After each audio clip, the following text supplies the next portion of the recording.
Esta es mi bicicleta eléctrica casera. No funciona con un motor de buje, ni con un kit de conversión, sino que está impulsada por un motor grande de dron. Me tomó 3 años llegar a este punto, y quiero compartir lo que se necesita para construir una bicicleta eléctrica desde cero.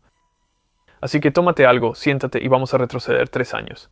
En ese entonces, yo estudiaba en la universidad, y mi compañero de casa, Danny, construyó una patineta eléctrica usando estos motores sin escobillas para hobby, combinados con controladores de velocidad diseñados para autos radiocontrolados. Ahora, personalmente yo prefería 2 ruedas grandes en lugar de 4 pequeñas, y me preguntaba si este sistema podría modificarse para una bicicleta.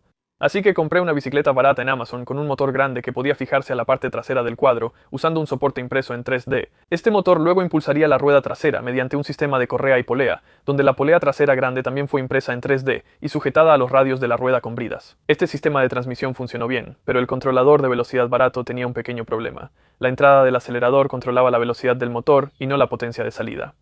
Lo cual tiene sentido, ya que se llama controlador de velocidad, pero el problema es que hará cualquier cosa para mantener la velocidad que le indiques.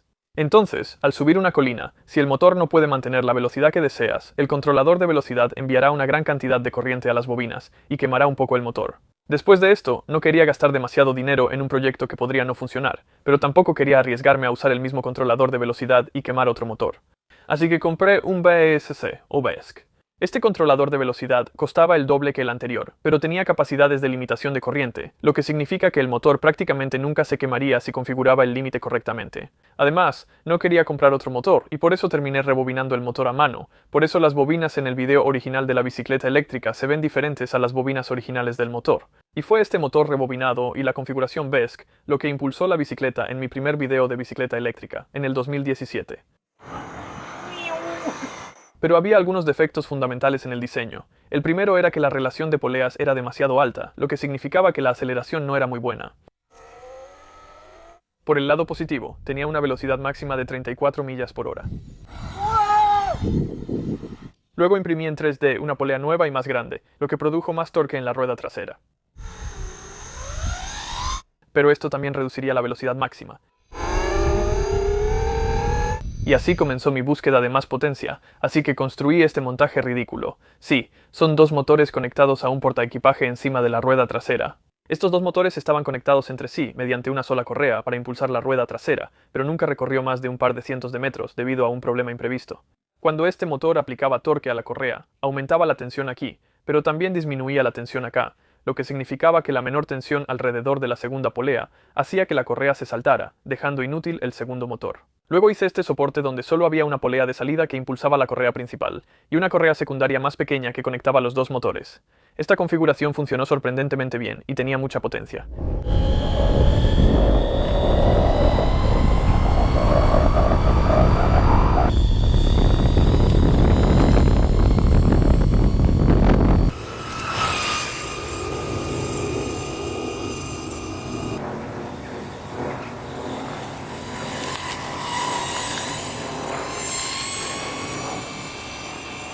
Pero el mayor problema con esta configuración era que no podía tensar la correa más pequeña que unía los 2 motores, ya que la carcasa exterior de los motores giraba.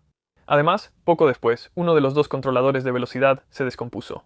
Afortunadamente, me contactó una empresa llamada Trampa Boards, que está trabajando con Benjamin Beder en un nuevo controlador de velocidad, llamado BESC-6. Este nuevo controlador de velocidad podía soportar mucha más corriente, lo que significa que podía usar un solo motor grande en lugar de 2 motores pequeños, y obtener una potencia similar.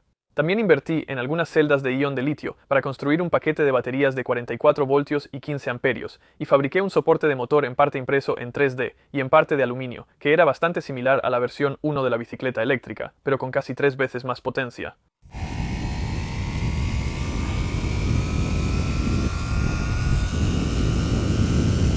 También tenía freno regenerativo, que se controlaba con una palanca de pulgar en el manillar izquierdo.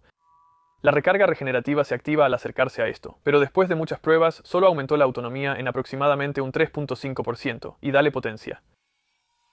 Oh sí, tiene mucho torque. Usé esta misma configuración durante los siguientes 8 meses y recorrí alrededor de 1500 millas, con problemas mínimos, aparte de reemplazar la banda una vez. De hecho, terminé reemplazando las llantas y las pastillas de freno con más frecuencia, lo que me llevó con el tiempo a mejorar la bicicleta, lo que requirió un diseño completamente nuevo para el soporte del motor. Y para hacer esto, importé fotos desde varios ángulos de cámara a mi software de CAD para producir un modelo tridimensional de la bicicleta, y diseñé este soporte donde el motor podía montarse detrás de la tija del sillín, y corté un prototipo en madera contrachapada. Luego vino la parte difícil de diseñar la polea trasera, ya que había muy poco espacio entre los radios de la rueda y la pinza de freno. El plan era montar la polea en el disco de freno, ya que este era un punto de montaje bastante sólido, y luego doblar unos brazos de aluminio en un ángulo donde apenas evitaran la pinza de freno, lo cual era un ajuste muy justo, pero funcionó de todos modos. Luego, con un total de 6 radios y una polea dentada impresa en 3D, era momento de trabajar de nuevo en el soporte del motor, el cual me di cuenta que necesitaba un rediseño completo, ya que no me sentía cómodo con este brazo largo que podría torcerse hacia la rueda trasera. Este nuevo diseño utilizaba los tornillos de montaje del portabotellas y una abrazadera alrededor de la tija del sillín en la parte trasera, lo que mantenía el motor protegido dentro del cuadro. Pero había un problema, los pedales chocaban con el motor. Así que corté la punta. Y también monté las bandas y las poleas, que como puedes ver hay 2 bandas en lugar de solo una. Esto es para obtener una mayor relación de poleas entre el motor y la rueda trasera, donde esta banda produce una reducción de 2:1 y la banda más grande produce una reducción de 37:4, lo que significa una relación total de motor a rueda de 37:2. O 18:5:1, pero no le digas a mi profesor de matemáticas. Esto produjo tanto torque en la rueda trasera que la polea explotó instantáneamente al probarla, debido a un diseño débil. Así que reforcé los orificios de montaje de los radios y aguantó mucho mejor.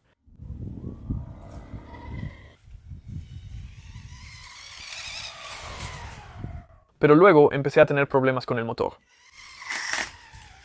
Parecía que no era posible hacer funcionar el motor tan cerca del soporte de aluminio. Y sí, el aluminio no es magnético, pero si dejo caer este imán por este tubo de aluminio, puedes ver que claramente hay algo de resistencia.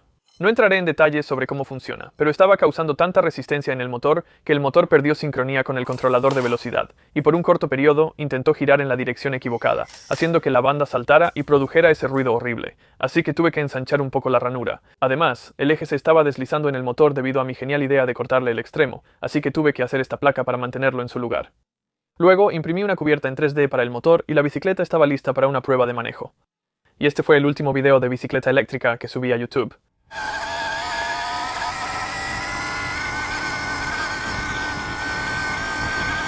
Pero muchas cosas han cambiado desde entonces.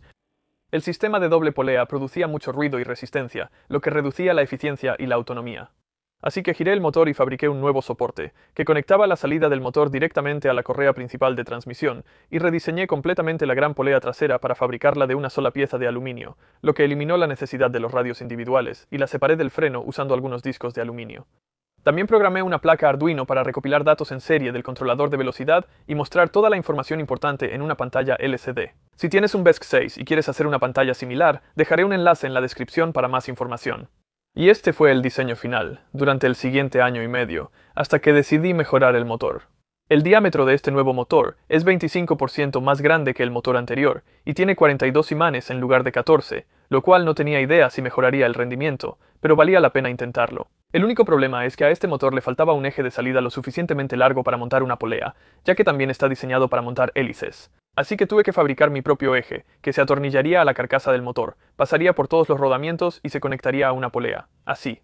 Esto luego se podía atornillar al nuevo soporte de motor de aluminio, con la otra placa de soporte cortada de fibra de carbono de 3 milímetros, para evitar de nuevo los problemas magnéticos del motor, y esto encajó perfectamente dentro del marco. Pero al probarlo, se notó una vibración proveniente del motor.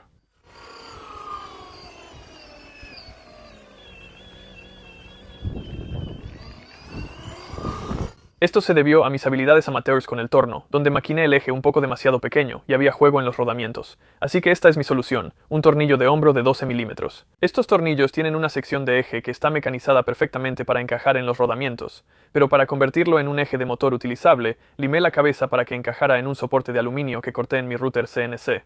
Luego lo pinté de negro y lo atornillé al motor, y también corté la sección roscada. Luego, todo lo que tuve que hacer fue reemplazar los rodamientos del motor por unos de 12 milímetros de diámetro interno, en lugar de 15 milímetros. Y ahora tengo un eje de motor sin ruido alguno. Para complementar el nuevo motor, decidí construir un nuevo paquete de baterías usando estas celdas. Para hacer esto, tuve que cargar y descargar cada celda para medir su capacidad, lo cual tomó poco más de una semana. Ingresar todos los valores en un sitio web llamado Second Life Storage calcula qué celdas deben ponerse en grupos en paralelo, y luego pude soldar por puntos el negativo de una celda al positivo de una celda de otro grupo, hasta que tuve 6 pares. Y tuve que repetir esto para hacer un paquete de 6 en serie y 6 en paralelo. Luego agregué algunos cables de alimentación y un cable de balanceo para mantener cada celda equilibrada. Elijo no usar un sistema de gestión de baterías en mis bicicletas eléctricas, porque prefiero mantener las baterías lo más pequeñas y simples posible, y uso mi cargador para gestionar el balanceo de las celdas. Así que ese es un paquete de baterías de ion de litio de 22 voltios y 24 amperios, y necesito otro igual para conectarlo en serie y obtener 44 voltios. Pero requiere una disposición diferente de las celdas. Aquí hay un video en cámara lenta del soldador por puntos a 800 cuadros por segundo.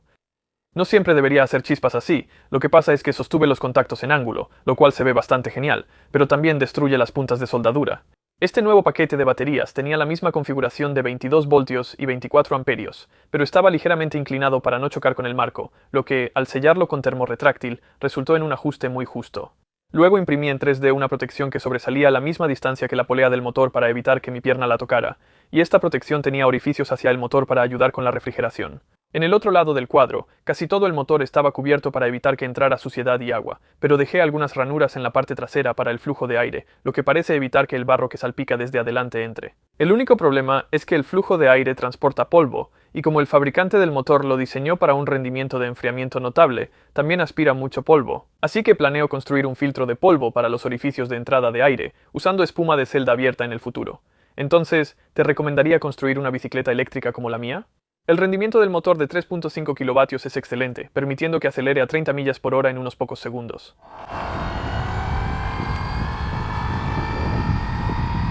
La autonomía es decente, con alrededor de 30 millas de manejo divertido, y aún más si solo vas paseando, pero si lo que quieres es rendimiento, los motores de buje son la mejor opción. Este es un motor de buje de 3 kilovatios y es súper silencioso cuando funciona con un BESC 6.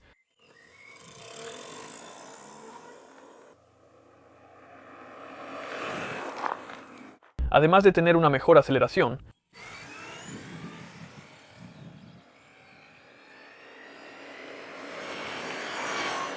es bastante más pesado, con 9.3 kilogramos, considerando que todo mi equipo, incluida la batería, pesa solo 7.9 kilogramos, pero los motores de buje caben prácticamente en cualquier cuadro de bicicleta, mientras que el mío necesita un diseño muy específico para encajar.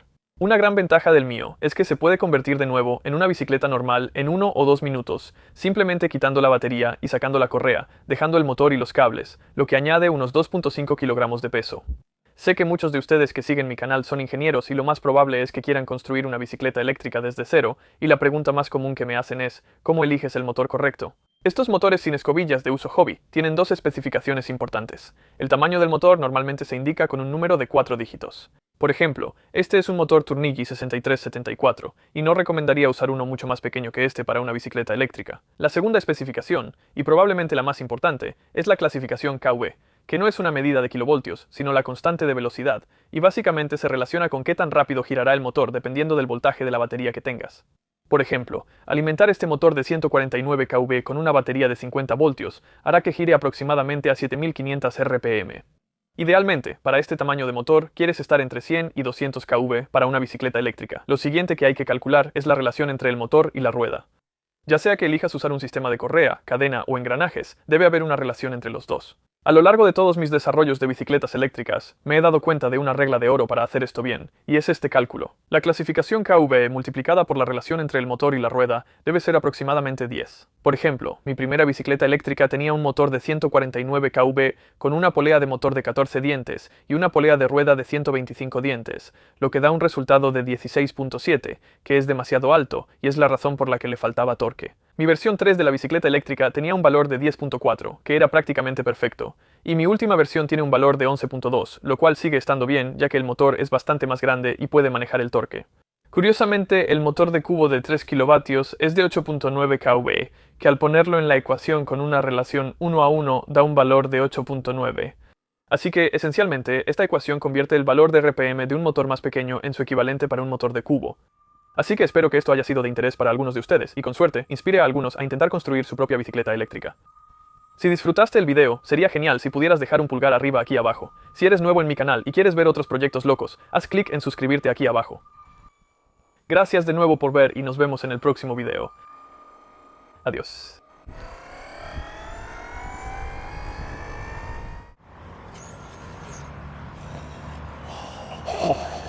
Oh. Oh.